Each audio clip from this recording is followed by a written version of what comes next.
warahmatullahi wabarakatuh. Alhamdulillah wassalatu wassalamu ala Rasulillah Sayyidina Muhammad bin Abdillah wa alihi wa sahbihi wa man tabi'ahum ila yaumil qiyamah. Al-Mukarram guru kita Amatan Allah ini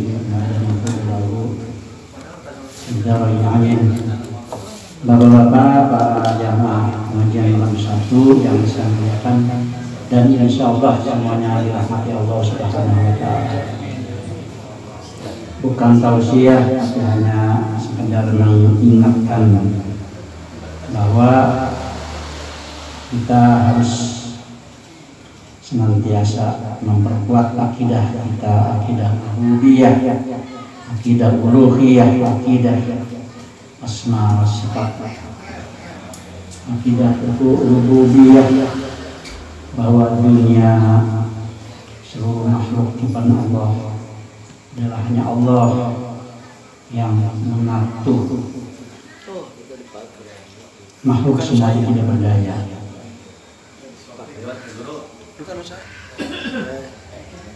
Tanggal 4 Desember yang lalu kita tersentak bahwa di lereng Gunung Semeru itu manusia tidak ada apa-apanya di hadapan Allah. Semeru bergejolak tanpa ada peringatan apa sebelumnya. Kemana BMKG, Badan Meteorologi, Klimatologi dan Geofisika, kok sampai bisa mendeteksi? Orang sekitarnya itu mendengar seperti kapal berjalan rendah, ada keluar, ada tahunya yang dilihat bukan kapal, semburan lahar panas. Gak usah jauh-jauh, yang kecil saja. Kemarin hari Rabu di Purwakarta itu ada gempa. Kok nggak ada sebelumnya peringatan dari pemerintah? Jadi ini peringatan juga secara sederhana. Kita kalau dikasih ilmu ya diamalkan. Ilmu yang tidak amalkan itu tidak ada gunanya, bahkan menjadi malapetaka bagi yang punya ilmu. Alat-alat canggih seakan-akan tidak berguna, seakan-akan tidak bisa membantu manusia. Ya Allah, ini ya memang ada juga keanehan-keanehan. Katanya ada yang suka mendawamkan sholawat, ternyata rumahnya itu tidak tertimpa dengan lahar. Jadi Allahu qahiru ayyam as'alaikum adaban min fawqikum wa min tahti arjulikum. Allah itu maha kuasa. Jadi kalau tsunami mungkin kok macet tidak terjang, kok rumah Ustadz Anu tidak terjang. Ini dari bawah. Kalau lahar kemarin dari atas, kok bisa rumah itu tidak tertimbun lahar? Karena itu lagi-lagi saya memang benar-benar terkesima dengan sholawat. Coba nanti di antara santri Jimato ini ada yang berbaginya.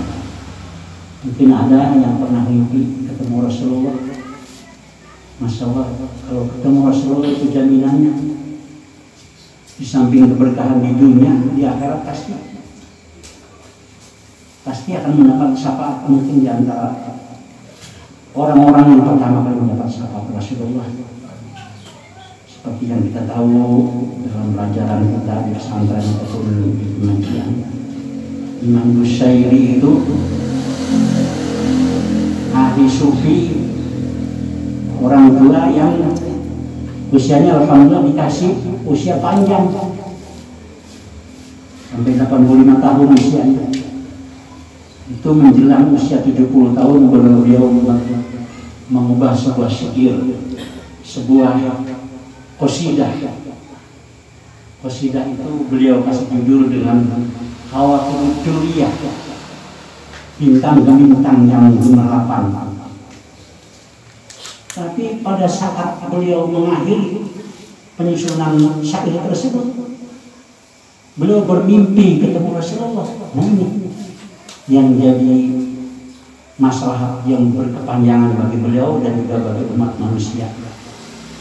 Dalam mimpi tersebut, Rasulullah berkenan mengusap tubuhnya yang memang sudah tidak berdaya, stroke pada zaman sekarang.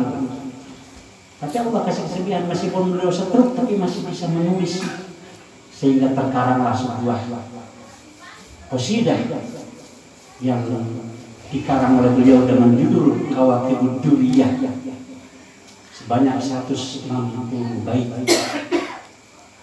yang biasanya itu pada setiap 14 bait Maulaya sholli wa sallim daiman abada, itu biasanya dianukan kalau qasidah berjanjikan Allahumma qadl syarif dinya, biasanya setelah kalau itu biasanya Maulaya sholli dan seterusnya.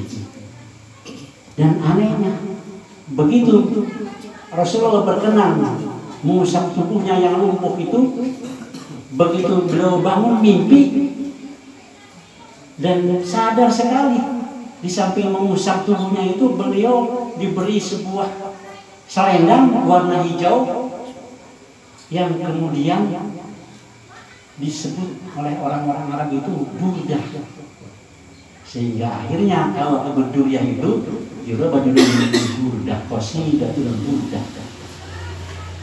Yang kalau waktu pesantren itu pada bait-bait tertentu biasanya bisa untuk menyembuhkan penyakit, bisa untuk menyembuhkan kesusahan, baik kesusahan material maupun spiritual dan lain sebagainya.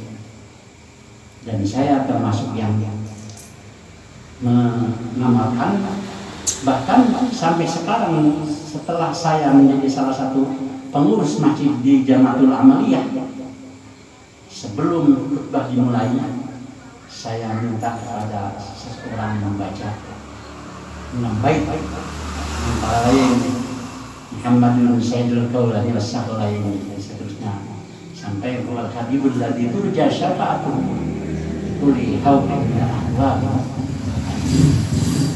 Bahkan ada orang yang tidak senang gara-gara Tajuddin masuk pengurus syariat dikalahkan oleh adat menurut paham dia.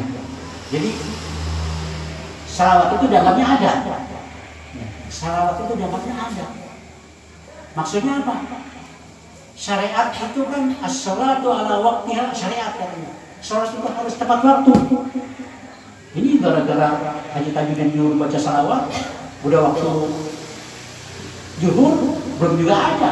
Kayaknya repot. Masya Allah kalimat. Ya inilah karena orang tidak setuju ya begitu permintaannya.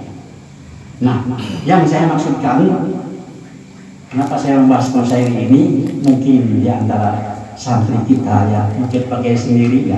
Saya ingin sekali, meskipun badan pakil begini gitunya, pengen mimpi ketemu Rasulullah, kita wiridannya bagaimana, ya umpamanya riadonya bagaimana gitu. Saya yakin Allah juga ya, keinginan kita dari dulu ini teman, kita memang belum ketemu kuncinya gitu. Dan saya yakin kalau kita sudah bertemu dengan Rasulullah dalam mimpi, insya Allah kita akan menjamin nanti mendapat syafaat betul-betul. Bapak-bapak jamaah, seperti yang kita ketahui, Imam Busayri sampai sekarang masih hidup melalui apanya qasidah-nya itu. Jadi kalau orang memang umurnya panjang itu yang paling bagus, ditambah dengan amalnya yang bagus. Khairun nas man tala umruhu hasuna amal.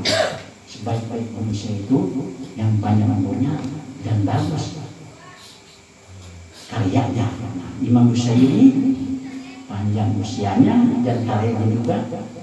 Ada juga orang yang sedikit umurnya tapi panjang umurnya, apanya? Jariyahnya. Semacam Imam Syafi'i itu usianya hanya 53 atau paling 54 tahun.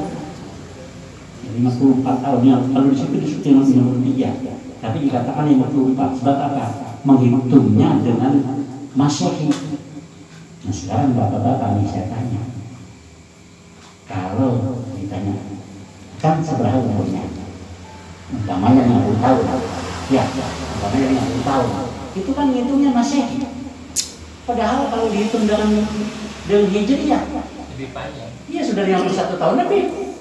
Ya. Nah, kebanyakan kita ini Selisih 1 hari. iya, itu pakai Masehi biar jangan menolak. Semacam saya 68 tahun, udah 70 tahun semestinya lah ini. 70 tahun. Kolotnya tadi kan. Nah, jadi pada kesempatan ini mari kita muhasabahnya Pak Bapak. Kenapa kok akhir tahun 2020 ada gempa di Pangandaran? Luar biasa itu, menghantam. Terus kemarin 4 Desember ada lagi gempa di Semeru, erupsi lahan Indonesia. Dan ini ya kita jangan merasa tenang di Karawang ini tidak ada pegunungan yang nggak ada apa-apa. Mungkin Bapak waktu itu tidak merasakan kesedihan ya luar biasa ya di Karawang indah itu nggak ada hujan, nggak ada gempa, nggak ada apa. Air masuk sampai 70 cm ke rumah. Nah, sampai saya itu sudah begitu tenang jam 11 malam ya, barang sudah dinaikkan gitu. Nah terus tahu-tahu jam 12 malam Bapak bujur kok isi nggak tahunya air masuk ke kasur. Subhanallah, akhirnya nggak ada tempat untuk sholat. Waktu subuh udah kita ke masjid saja. Begitu bertemu dengan orang di masjid, anak gimana anak? Alhamdulillah. Nah, syukur tuh lah. Ya alhamdulillah banjir. Alhamdulillah. Nah, iya gara-gara banjir, istri saya yang tidak pernah ke masjid akhirnya bisa ikut ke masjid. Itu ya, jadi ya kita melihat hikmahnya saja apa hikmah yang dibalik itu kita mengetahui. Kembali pada masalah informasi ini ya mudah-mudahan Jimatu ini mensponsori untuk sebab biasanya gini ya, ini kan menjelang tahun baru ini ya. Menjelang tahun baru ini ada aja orang yang banyak punya uang, ayo kita rayakan tahun baru ini, kita mana ziarah banyak. Nah, itu bukan merayakan ziarah apa namanya tahun baru itu, meskipun dikemas dengan wisata religi umpamanya ya dengan yang lain saja lah. Kalau saya lebih setuju tahun-tahun ini jangan sampai anak-anak muda ya pada main-main di jalan, umpamanya menghabiskan ya petasan dan juga umpamanya matinya, dan itu madorotnya luar biasa itu. Pernah ada orang gara-gara mendengar petasan, gara-gara mendengar apa tuh kembang api sudah meledaknya di atas. Tapi karena dia dalam kondisi yang kurang fit dengan tensi yang cukup tinggi, akhirnya kaget ya langsung COVID. Nah, ini kan yang semacam ini kan kita tidak inginkan ya, manfaatnya juga tidak ada. Kenapa kudu gadang nunggu 12 tank gitu lahnya, pura-pura tangan yang lebih baik. Berhubung nanti itu harinya hari Jumat malam Sabtu ya. Tanggal 31 itu kan hari Jumat. Ya, pas mau masuknya malam Sabtu. Ya, udah. Kita rayakan tahun baru 22 dengan Jimatu. Kira ini saja saya ada tambahan teman-teman. Tapi sudah siapnya. Assalamualaikum warahmatullahi wabarakatuh.